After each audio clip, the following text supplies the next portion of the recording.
Day 2019. I want to speak briefly about the realities of the labor movement, and by that I mean the organized labor movement. Workers who are members of unions or of institutions and organizations that work like unions, that try very hard to get a better deal for workers, better wages, better working conditions, more respect for what they do and the price they pay. I want to begin with acknowledging the enormous importance of the organized labor movement in having achieved, over the last century, major gains for working people. Gains in terms of the length of the working day, of the wage levels, of the treatment on the job, of the benefits and security of working positions workers need to lead a decent life. I am aware and respectful of the leading role unions have sometimes played in the major social movements and social changes won by the working majority of the American people. But I am also, and especially on this Labor Day 2019, acutely aware of the limits of the decline over the last 50 years of the organized labor movement, and I want to address that as the most important contribution I might be able to make. I want to argue that the decline over the last 50 years is not only because of the implacable opposition, both of the corporate sector in America and of the business people and employers of this country, who certainly want to and have been quite successful in crushing the organized labor movement. I want to argue that that's not the only reason the labor movement has atrophied. Nor is it enough to refer to the active role of the government, largely controlled by corporations and business interests anyway, because of the way politics has become monetized and the amount of money you can throw into it, shaping so much of the political life of our society. Those are important reasons for labor's decline, but they don't tell the whole story. The part of the story I want to focus on is the contribution made by the organized labor movement itself in its own decline.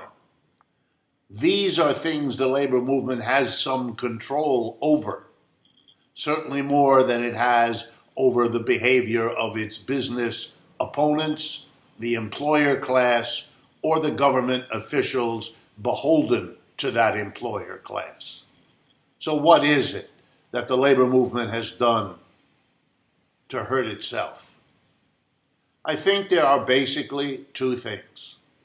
One, it permitted the anti-communist political witch hunts and purges after World War II to not only do their damage in and to the labor movement, but they continue to permit that to go on. What do I mean?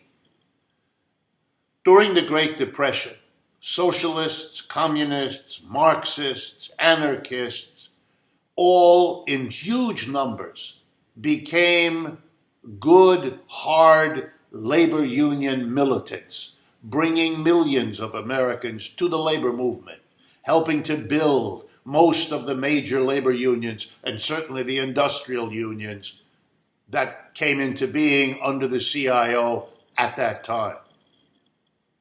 After the war, these labor militants were rebranded under the impetus of the government and the business community. They went from being labor militants, the heroes and heroines of the labor movement's extraordinary accomplishments during the 1930s and early 40s. They went from that to being dangerous, traitorous agents of a foreign power, namely the Soviet Union. The coalition that had produced the New Deal, that had turned FDR from a middle-of-the-road Democrat to a Bernie Sanders type of progressive, had included the Communist Party, two socialist parties, and the massive CIO labor union movement.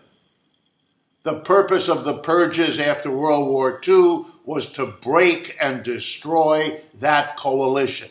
It targeted first the Communist Party because they were the easiest to rebrand as foreigners, dangerous, traitorous, un-American, etc. And no sooner had the Communist Party been effectively destroyed than those same forces went around telling everybody that socialism was the same thing as communism, they just spelled it differently. And then they went to work on what was left of the coalition, the CIO. And the last 50 to 60 years is the history of the relentless destruction. The role of the unions in enabling this to happen was to go along with it, which not all, but most unions did. They became the agents of the purge, getting rid of their militants, being very uncareful in who they threw out, under what charge, with what proof, and for what real reason. They did the work of those seeking to destroy the labor movement. And so I would argue that one of the ways forward now is to finally end the Cold War inside the union movement. Welcome the militants. Urge them to join. Don't permit people who are enemies of the labor movement to tell you who your friends and enemies are. A very dangerous undertaking. And finally, a piece of advice. The labor movement, the organized unions, need all the allies they can get. If there are organizations in the larger community willing to work with you as a labor union, do so. Welcome them.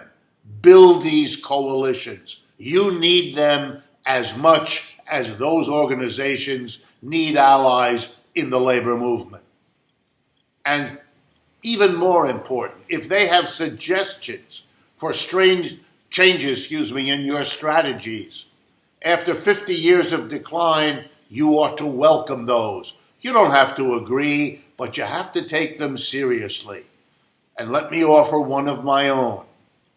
The labor movement would be stronger and more effective, getting higher wages and better working conditions, if that were not the only objective for them. If the labor movement included a transformation of the system beyond capitalism, so that the top-down hierarchy of the typical capitalist enterprise were replaced by workers themselves owning and operating the enterprises, worker co-ops in a word. If that were understood to be another goal of the United States labor movement, here's something you can bet on. The employer, worried about a big change like that, would be much more willing to come to terms and come to the table to give you better wages and working conditions if that might stave off going for the big prize, which increasingly the people of America want anyway. Some thoughts for Labor Day 2019.